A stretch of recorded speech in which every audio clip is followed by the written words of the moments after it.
Hello, everybody, and welcome back to Movie Chats with Ant and Rye. Today, we are talking about this year's very interesting movie called Sinners, directed by Ryan Coogler, starring Michael B. Jordan and Michael B. I could Jordan. be Jordan. Um, all right, it's set in 1932, the deep south of Mississippi, where the two they are called the Smokestack Twins, identical twins. Who would have thought that one person playing two characters would be identical? They've bought an old run deal. What was it? It was like a they want to make a juke joint A from juke an old joint. Yeah. sawmill. From an old sawmill, they have this wild party for all the African American people in the area, but at the same time, something sinister has happened in town, and then the film changes tone halfway through.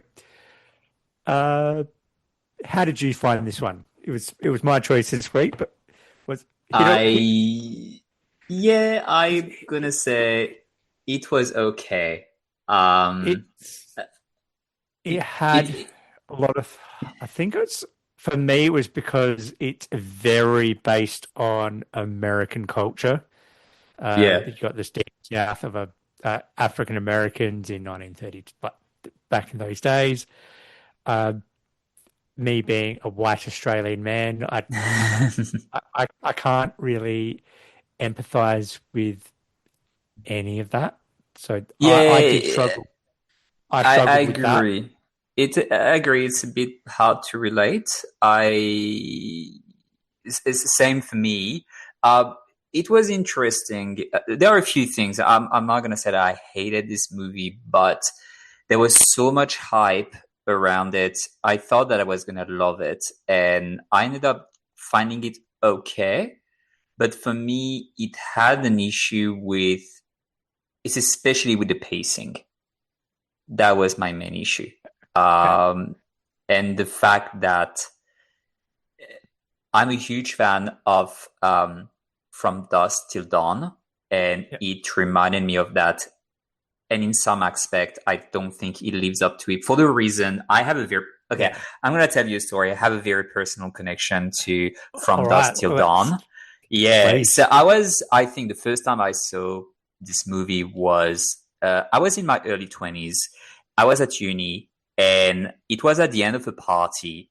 We put on this movie with some very close friends of mine at the time. We went in completely blind. We didn't know what this movie was about. We just knew Quentin Tarantino, Josh Clooney. There is a big gun on the DVD cover at the time. And we thought it was something like Reservoir Dogs, right? And it does start this way with two gangster and this family that ends up in this strip club joint.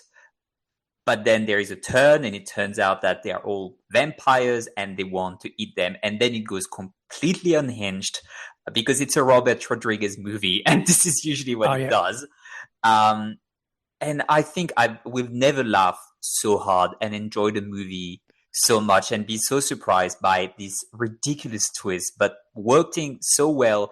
And it's worked in at maybe 30 to 40 minutes mark. So it doesn't feel like it drags on the gangster part longer than it has to be. And this was the Yep. movie that after that we were putting on at the end of parties, especially if we had people that hadn't seen it. And it's like, no, you have to watch it, especially if you're in the right set of mind. So I have a very personal connection to this movie. Yeah. That's fair Um, enough. yeah, and this one straight away just reminded me of like, well, it's another context, but the storyline is very, very, very similar. Oh yeah. Well, I think it's almost identical because you get to that second act, and then the character of Remick arrives, and uh, and they did it really quickly as well because I like to write my notes as I'm watching the movie. So I pause it as he arrives and he's all burning in the sky. I'm like, vampire? Question mark. And then about a Yeah. minute later, oh, yep, vampire because it answers the question for you straight away. Oh, spoiler, everybody, it's a vampire movie. Um, So that obviously changes the tone, changes the genre, um, and it's like I didn't hate the fact like it was some good kind of action sequences. I loved the part when all the vampires do go into the juke joint. I watched it on Netflix, so I don't know Mm. how you watch it, but the aspect ratio changed from widescreen to kind of I think it's called. I'm not too sure what the aspect is Yeah, called, right. but Yeah. the for me the widescreen went away and it kind of went to full kind Mm. of screen.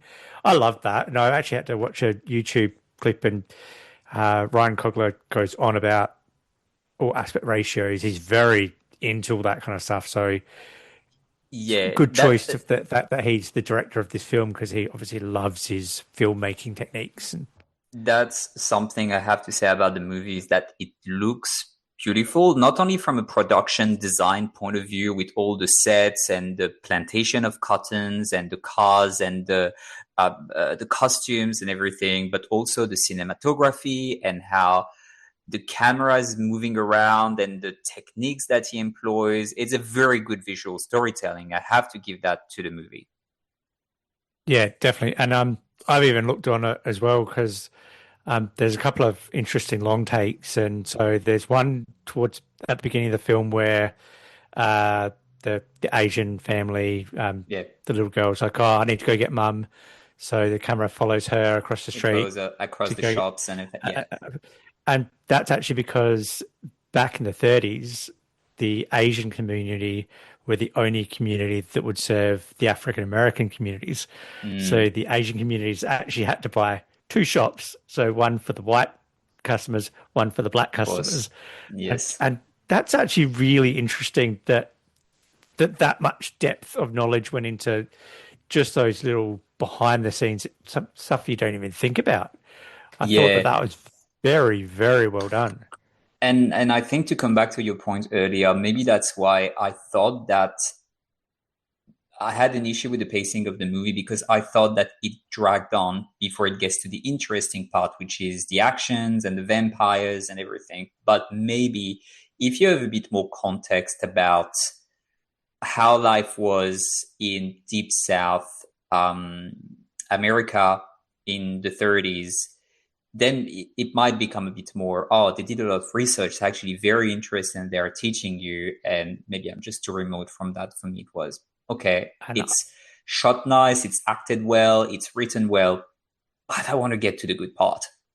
yeah, and I exactly felt the same. It's like I think I I'm missing out on that because Mm, well, one, I don't live in the same country. Two, I'm not the same skin color, so that kind of culture is lost on me, unfortunately. So, but from what he's done, I can see why I can see why it's so universally loved. It just didn't hit the same notes for me, yeah. unfortunately.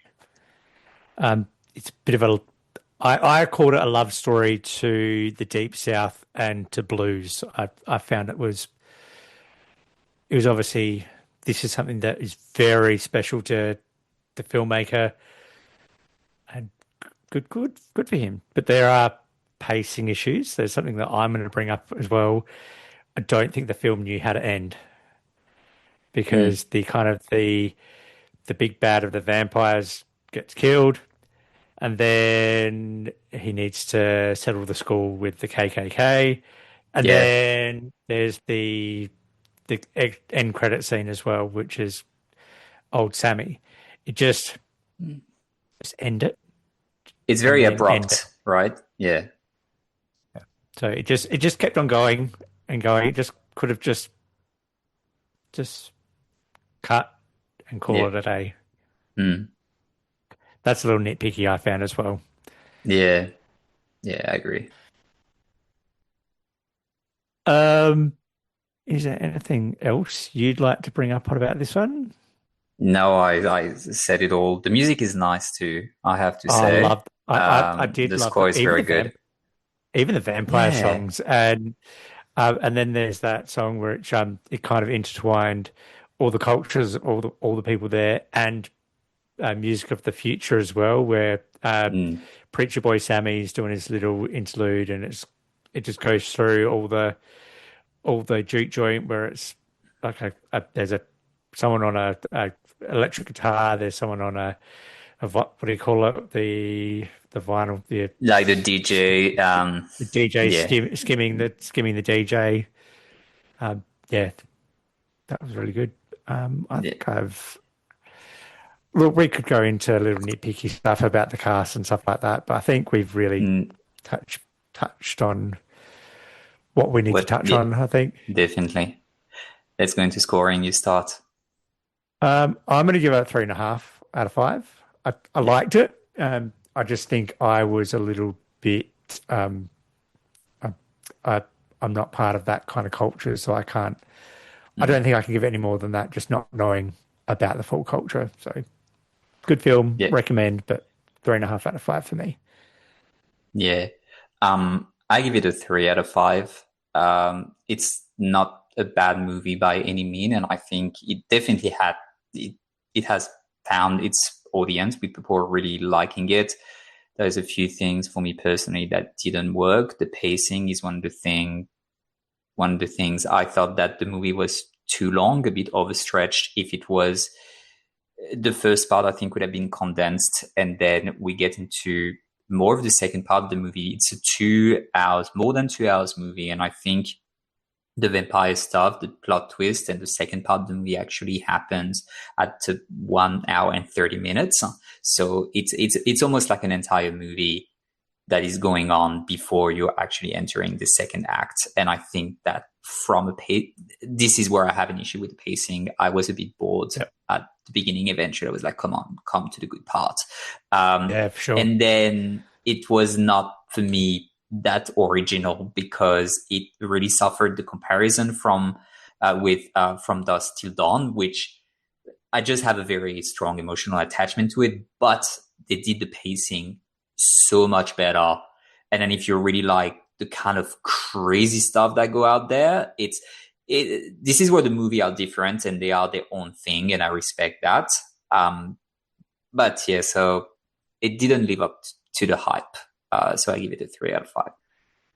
Fair enough.